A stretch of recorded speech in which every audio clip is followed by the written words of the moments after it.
Hello guys, welcome to my digital marketing tutorials. मेरा नाम है शुभेन गुप्ता। मैं आपको गाइड कर रहा हूँ डिजिटल मार्केटिंग में।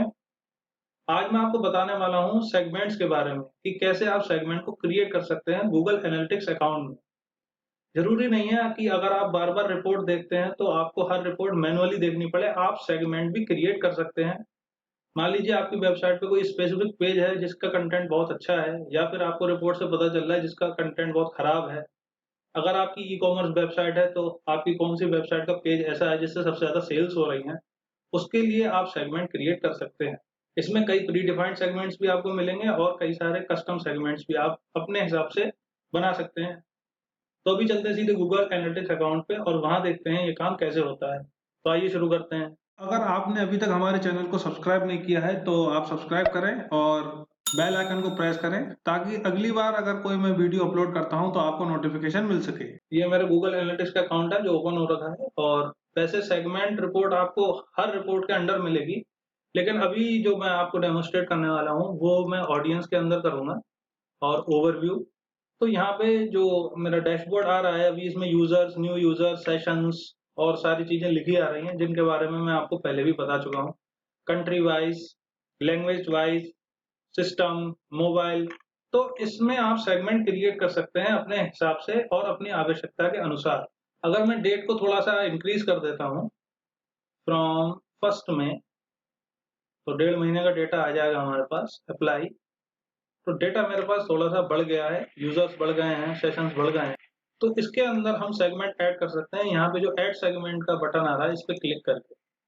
अब आपके पास प्री डिफाइंड सेगमेंट्स हैं, bound session, converters, direct traffic, इस तरीके के बहुत सारे हैं। आप चाहें तो यहाँ से क्रिएट कर सकते हैं। Single session users, tablet and desktop traffic, उसके अलावा ऑल, सिस्टम के हिसाब से आप बना सकते हैं।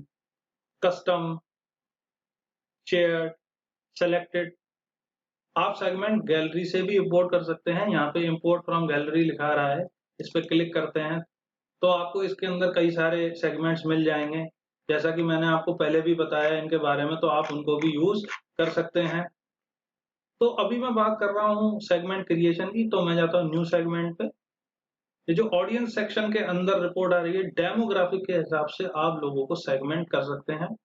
यहाँ एज ग्रुप लिखा रहा है, आप कोई भी एज ग्रुप ले सकते हैं, 25 टू 34। तो देखिए यहाँ पे जो समरी आ रही है, तो 12.89% यूजर्स आ गए हैं और नंबर्स ऑफ यूजर हैं 25।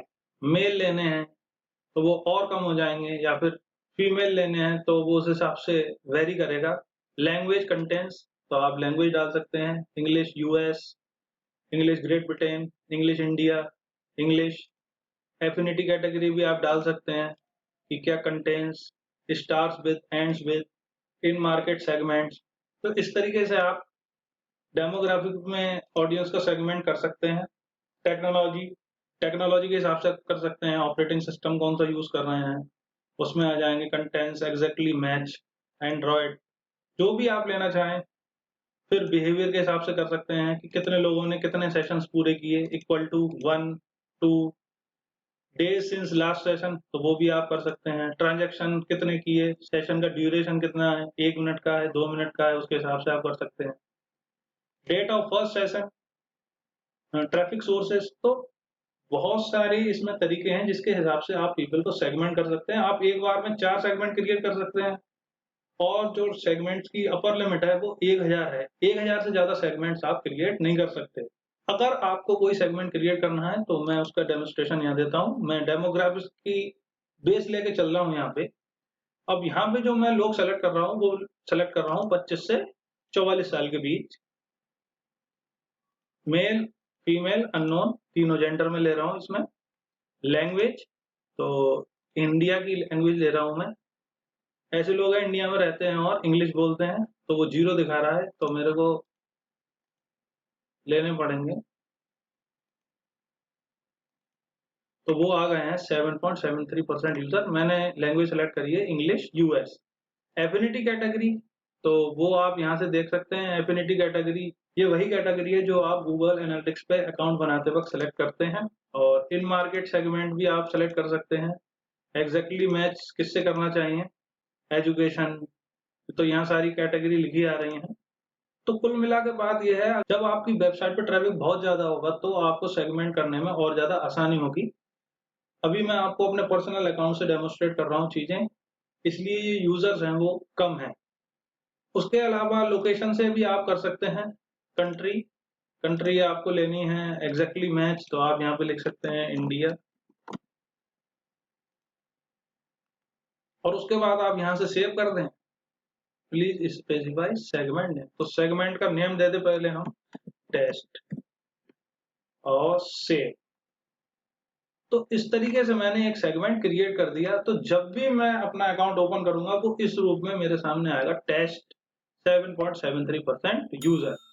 अगर आपको और सेगमेंट ऐड करना है, तो आप और तरीके से ऐड कर सकते हैं कि मान लीजिए आपको बाउंस्ड सेशन के हिसाब से करना है, कितने लोग आपका पेज बाउंस करके चले गए, तो आप उनको ऐड दिखा सकते हैं। कुल मिलाकर बात ये है कि ये जो सारा प्रोसेस है, ये रीमार्केटिंग का प्रोसेस है और एड कैंपेन से रिलेटेड चीज़ें यहाँ पे आपको पता लगेंगी। उसके अलावा एक बहुत अच्छा ऑप्शन है आपके पास सेगमेंट क्रिएशन में, जो है एडवांस कंडीशन एंड सीक्वेंसेस। तो कंडीशन पे क्लिक करके देखते हैं क्या है। फिल्टर सेशंस, तो यूजर्स और सेशन के हिसाब से आप कर सकते हैं। अब आपको इंक्लूड करना है या एक्सक्लूड करना है पीपल को, ये आपके ऊपर डिपेंड करता है। Ad content, targeting type, Google ads, तो यह सारी चीजें ad content, campaign, keyword, behaviour सबके हिसाब से लिखी आ रही है। तो मैं यूजर्स के हिसाब से करता हूँ, मोबाइल इनपुट और ऑपरेटिंग सिस्टम। और ऑपरेटिंग सिस्टम कंटेन्स, तो यहाँ सारी चीजें लिखी आ गई है। एंड्रॉयड, विंडोज, तो मैं एंड्रॉयड को सेलेक्ट करता हूँ। और अब यहाँ पे जो परसेंटेज है वो लिखा आ जाएगा। तो 67% जो यूजर हैं उनको मैं टारगेट कर रहा हूँ। 67% यूजर ऐसे हैं जो एंड्रॉयड इस्तेमाल कर रहे हैं, तो उनके लिए मैं सेगमेंट अलग बना सकता हूँ।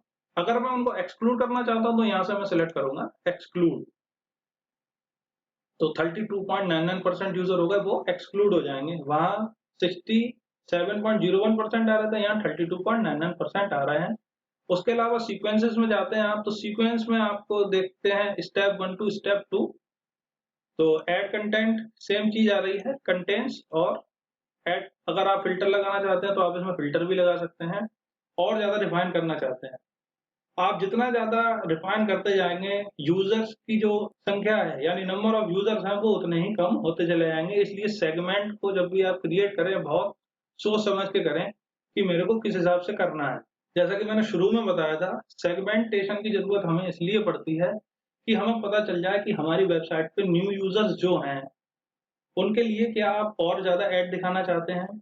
या फिर अगर आपकी ई-कॉमर्स वेबसाइट पे कोई ऐसा पेज है जिस पे ट्रैफिक बहुत आता है, मान लीजिए आप नंबर ऑफ प्रोडक्ट सेल करते हैं, अगर आपकी वेबसाइट पे जो पेज है, जिस पे टी-शर्ट आप सेल करते हैं, अगर टी-शर्ट के पेज पे ट्रैफिक ज़्यादा आ रहा है, तो आप उनके लिए कोई डिस्काउंट कूपन या ऑफर के लिए ऐड शो कर सकते हैं पर्टिकुलर पीपल्स के लिए। तो इस तरीके से सेगमेंट्स रिक्वायर होते हैं, गूगल एनालिटिक्स में हमें बनाने होते हैं, ताकि हम इसका रीमार्केटिंग के लिए यूज़ कर सकें या फिर गूगल एड्स को बनाने के लिए ऐड कर सकें। हमें पर्टिकुलर पीपल को ही टारगेट करना है। तो जो भी सेगमेंट आपने क्रिएट करे हैं, उनकी रिपोर्ट आपके डैशबोर्ड पे आने लगेगी। अगर आप ऑडियंस रिपोर्ट के अंदर जाएँगे तो वो तो मैंने बनाया ही था। अगर आप एक्विजिशन रिपोर्ट के अंदर आएँगे, ओवरव्यू पे जाएँगे, तब भी आपको वही रिपोर्ट दिखाई देगी यहाँ पे, एक्विजिशन ओवरव्यू।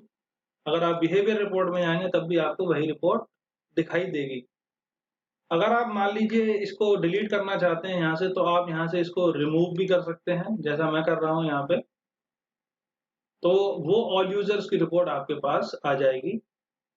तो इस तरीके से आप पीपल को सेगमेंट कर सकते हैं। ये बिल्कुल ईमेल मार्केटिंग की तरह है, जिस प्रकार मैंने आपको बताया था कि ईमेल मार्केटिंग में सेगमेंटेशन बहुत ज़्यादा ज़रूरी होता है कि फर्स्ट टाइम यूजर्स कौन हैं और ऐसे यूजर्स कौन हैं जिनके कन्वर्जन हो रहे हैं हमारी वेबसाइट पे, तो उनको टारगेट करने की जो स्ट्रेटेजी है वो अलग-अलग होनी चाहिए। अगर आप एक ही स्ट्रेटेजी से अलग-अलग सेगमेंट के लोगों को टारगेट करेंगे तो आपकी जो स्ट्रेटेजी है वो फेल हो जाएगी। और जो भी आपकी स्ट्रेटेजी होती है वो डिजिटल मार्केटिंग में सबसे ज़्यादा रिजल्ट वेरी करती है। क्योंकि डिजिटल मार्केटिंग एक टेक्निक तो है, लेकिन उसके साथ-साथ एक बहुत बड़ी स्ट्रेटेजी डेवलपमेंट भी है। अगर आपकी स्ट्रेटेजी अच्छी है तो डेफिनिटली वो स्ट्रेटेजी आपके बहुत काम आएँगी। तो सेगमेंटेशन में मैंने आपको ये सारी चीज़ें बताई कि सेगमेंटेशन की ज़रूरत क्यों पड़ती है और किस तरीके से आप सेगमेंट क्रिएट करते हैं।